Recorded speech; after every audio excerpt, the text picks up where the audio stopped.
Twitter के CEO Jack Dorsey ने भारत को 15 मिलियन US$ की मदद दी है कोरोना काल में कोरोना से फाइट करने के लिए। और ये जो 15 मिलियन डॉलर हैं, जो लगभग 110 करोड़ होता है, ये भारत को दिए हैं। लेकिन इसमें से जो 15 मिलियन डॉलर हैं वो 3 एनजीओ को दिए हैं। एक एनजीओ राष्ट्रीय स्वयंसेवक संघ यानी RSS की है, जिसका नाम है सेवा इंटरनेशनल। और सेवा इंटरनेशनल को जो ट्विटर के सीईओ हैं उन्होंने 2.5 मिलियन डॉलर दिए हैं।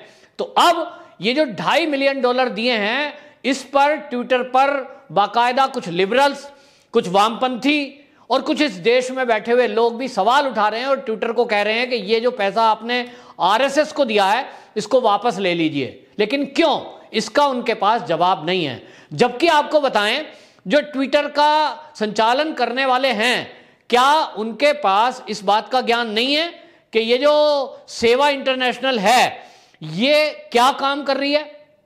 RSS इस समय में क्या काम करती है?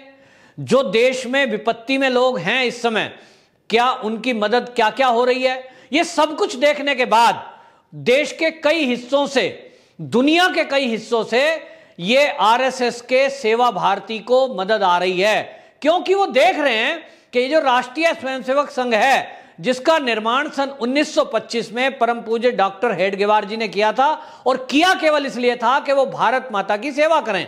और इसी भावना से RSS के जो स्वयंसेवक हैं उनको बाकायदा भारत मां की स्तुति, भारत माता की सेवा के लिए तैयार किया जाता है।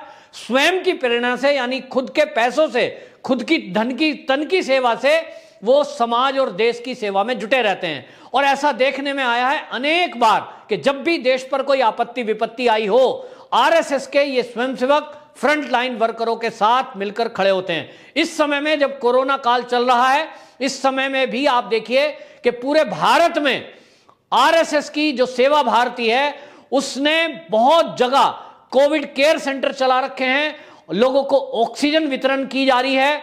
जो RSS के डॉक्टर हैं वो डॉक्टर अपनी निःशुल्क सेवाएं दे रहे हैं, काउंसलिंग हो रही है। यहां तक कि जो RSS के स्वयंसेवक हैं वो प्लाज्मा डोनेट कर रहे हैं, रक्त डोनेट कर रहे हैं।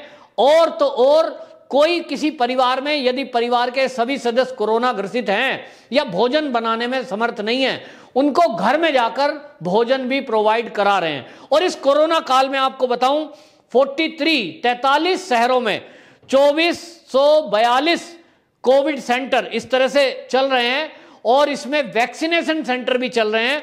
240 अस्पतालों में RSS के स्वयंसेवक मेडिकल स्टाफ के साथ, पैरामेडिकल स्टाफ के साथ मिलकर के उस प्रशासन का सहयोग भी कर रहा है, क्योंकि कोई अगर उसमें डॉक्टर है तो वो डॉक्टरों के साथ टीम में लगा है, निःशुल्क सेवा।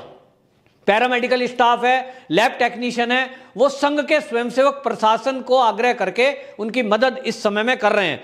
इसी तरह भोजन के लिए 1500 लंगर जगह जगह चलाए जा रहे हैं, जिसमें आपको बताएं दिल्ली में जो सेवा भारती है उसने बाकायदा कई जगह 100 बेड का कोविड सेंटर चला रखा है। लोगों को घरों में ऑक्सीजन, फ्री एम्बुलेंस और भोजन, दवाइयां मुहैया कराई जा रही हैं। और आपको बताऊं कि सेवा भारती दिल्ली ने एक ऐप बना रखा है, उत्कर्ष भारत। ये उत्कर्ष भारत ऐप पर जो कोई मदद चाहता है वो उस पे जाइए, अपना रजिस्टर करिए, क्या मदद चाहिए ये डालिए, और उसको वहां स्वयंसेवक पढ़ते हैं और उस मदद को वहां तक पहुंचाते हैं। यानी एक बिल्कुल सिस्टमेटिक तरीके से ये मदद का काम चल रहा है। और इसी मदद को देखते हुए जो दुनिया को देखते हैं, और ट्विटर ने ये देखा कि भारत के अंदर यदि कोई एनजीओ काफी शिद्दत से काम कर रहा है, बहुत मेहनत से काम कर रहा है और निस्वार्थ भावना से उसके हजारों स्वयंसेवक इस समय कोविड में मरीजों की तीमारदारी में लगे हुए हैं और हेल्प कर रहा है, तब उसने 2.5 मिलियन डॉलर देने का निर्णय लिया। लेकिन इस 2.5 मिलियन डॉलर जैसे ही ट्विटर ने RSS की संस्था सेवा इंटरनेशनल को दान दिया, उसके बाद जो यूजर हैं ट्विटर के, वो बाकायदा उस पर सवाल उठाने लगे और उन्होंने कहा आपने RSS को क्यों पैसा दे दिया? ये कुछ लोग इसको कहते हैं ये तो सांप्रदायिक पार्टी है, ये तो सांप्रदायिक दल है। ऐसे कहने वाले कांग्रेस के राहुल गांधी, जिन्होंने कई बार RSS को निशाना बनाते हुए इसे बदनाम करने की कोशिश की है।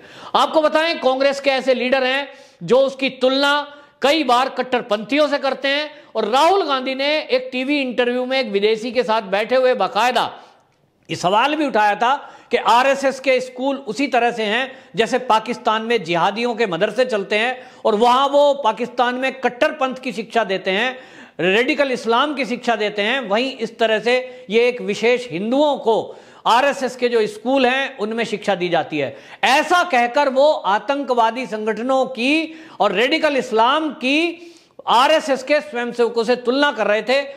आज उस सोच का पता लगता है, और वही मानसिकता इस आरएसएस की समाज सेवा पर सवाल उठा रहे हैं।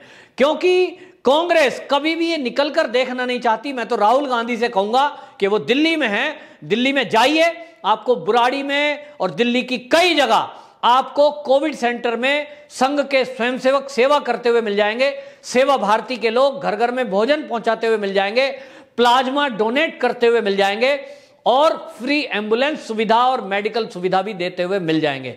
लेकिन यदि आप नहीं देखना चाहें तो आरएसएस फिर आपको खराब ही दिखेगा, जैसी आपकी मानसिकता। लेकिन संघ, राष्ट्रीय स्वयंसेवक संघ वो संगठन है कि देश में कभी भी अगर कहीं भूकंप आ जाए, कहीं बाढ़ आ जाए, ऐसे दृश्य वो कभी दिखाता भी नहीं है, क्योंकि मीडिया की एक बीमारी है कि वो आरएसएस की कभी भी पॉजिटिव न्यूज नहीं दिखाता। सोशल मीडिया पर यदा कदा कोई फोटो किसी व्यक्ति ने खींच दी तो डाल दी, क्योंकि संघ भी ये कहता है कि स्वय प्रचार से हमें दूर रहना है। लेकिन आज की डेट में जब संघ को गाली दी जाती है और संघ को बदनाम किया जाता है, तो ऐसे में जरूरत है कि संघ का भी प्रचार हो और संघ के कार्यों की समीक्षा हो, लोग उसको देखें और सराहें भी। तो आपको बताऊं, संघ इस समय पूरे भारत में जो कर रहा है वो पहली बार नहीं है। देश की आजादी के बाद से, चाहे देश की सेना की मदद करने की बात हो, तो कश्मीर में 1962 का युद्ध हुआ तो सेना के साथ कंधे से कंधा मिलाकर संघ के स्वयंसेवकों ने उस समय मदद पहुंचाई थी। और जवाहरलाल नेहरू के समय में संघ को वाकई 26 जनवरी की परेड में इसीलिए शामिल भी किया गया। आपको बताएं, संघ का ही ये कार्य है कि कहीं बाढ़ आ जाए, भूकंप आ जाए, तो उस समय वो मदद के लिए निकल पड़ते हैं। और वो उस समय मदद करते समय ये नहीं सोचते कि जिसकी हम मदद कर रहे हैं ये किस धर्म से वास्ता रखता है, किस जाति का है। क्योंकि जब मदद कर रहे हैं तो ऐसे बहुत सारे फोटोज आपने देखे होंगे कि संघ के स्वयंसेवक, चाहे वो कोई भी किसी भी धर्म का पालन करने वाला हो, उसकी मदद को आगे आए हैं, और यही धर्म सिखाता भी है। तो राष्ट्रीय स्वयंसेवक संघ की इसी काम को देखते हुए, इसी रिपोर्ट को देखते हुए, और पिछले साल जो कोरोना का काल भारत में आया था, उस समय पूरे भारत में एक उदाहरण बनकर राष्ट्रीय स्वयंसेवक संघ और राष्ट्रीय स्वयंसेवक संघ का जो अनुषांगिक संगठन है सेवा भारती, वो सामने आया था। किस तरह से लॉकडाउन के दौरान लोगों को भोजन की किट दी गई, लोगों को भोजन बनाकर दिया गया, और उनको दवाइयां दी गई, उनको बाकायदा ठहरने की व्यवस्था दी गई, और जरूरतमंदों को दवाइयां तक दी गई। ये हमने पिछले साल भी देखा। और इस साल जब कोरोना की महामारी में बड़े बड़े डॉक्टर और मेडिकल स्टाफ भी कोरोना का संक्रमण होने के डर से अपने घर पर बैठ गए हैं, ऐसे में आपको बताऊं कि संघ के स्वयंसेवक फ्रंट लाइन वर्कर बनकर प्रशासन के साथ भी कंधे से कंधा मिलाकर खड़े हैं, और स्वयं के कोविड सेंटर चलाकर लोगों को प्राथमिक उपचार की सेवा दे रहे हैं। मैं खुद गाजियाबाद जिले का निवासी हूं, वहां 6 स्थान पर कोविड सेंटर चल रहा है, जहां बड़ी खूबसूरती से लोगों को बढ़िया व्यवस्था की गई है, भोजन की, रहने की, ऑक्सीजन की, एम्बुलेंस की, और जरूरतमंद लोगों को प्लाज्मा या रक्तदान भी देने की। और इसी तरह लोगों को काउंसलिंग दी जा रही है। जो लोग काउंसलर हैं वो अपनी काउंसलिंग देते हैं। कुछ लोगों को घर पर ऑक्सीजन की अगर जरूरत महसूस हो रही है, उनको या तो सेंटर पर लाकर ऑक्सीजन दी जा रही है या उनके घर पर ऑक्सीजन प्रोवाइड कराई जा रही है। बहरहाल संघ के इस काम को देखते हुए विदेशों में बैठे हुए ट्विटर के सीईओ को यह समझ में आ गया कि राष्ट्रीय स्वयंसेवक संघ जो दुनिया का सबसे बड़ा सामाजिक संगठन है, उसके अंदर काम करने में पारदर्शिता है और वो देश और दुनिया के हित में काम करता है।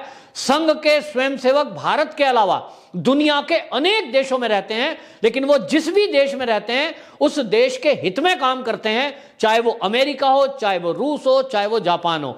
और इसीलिए आपको बताऊं, सेवा इंटरनेशनल को ट्विटर ने $2.5 मिलियन दिया है और यह बताता है कि विदेशों में बैठे हुए लोग कितनी पार की नजर रखते हैं और वो देख रहे हैं, लेकिन भारत के अंदर क्रिटिसाइज करने वाले लोग बैठे हैं और भारत के अंदर बैठे हुए वो लोग हैं जो जिहादी मानसिकता के लोगों को कुछ नहीं बोलेंगे, लेकिन जो सेवा में जुटा हुआ है, जो निस्वार्थ भावना से लोगों की इस कोरोना काल में, महामारी के काल में फ्रंट लाइन वर्कर बनकर अपने को रिस्क में डालते हुए, अपना परिवार छोड़कर, अपनी जेब से पैसा लगाकर इस सेवा के काम को कर रहा है, उसको वो आतंकियों से या जिहादियों से तुलना करने से बाज नहीं आते।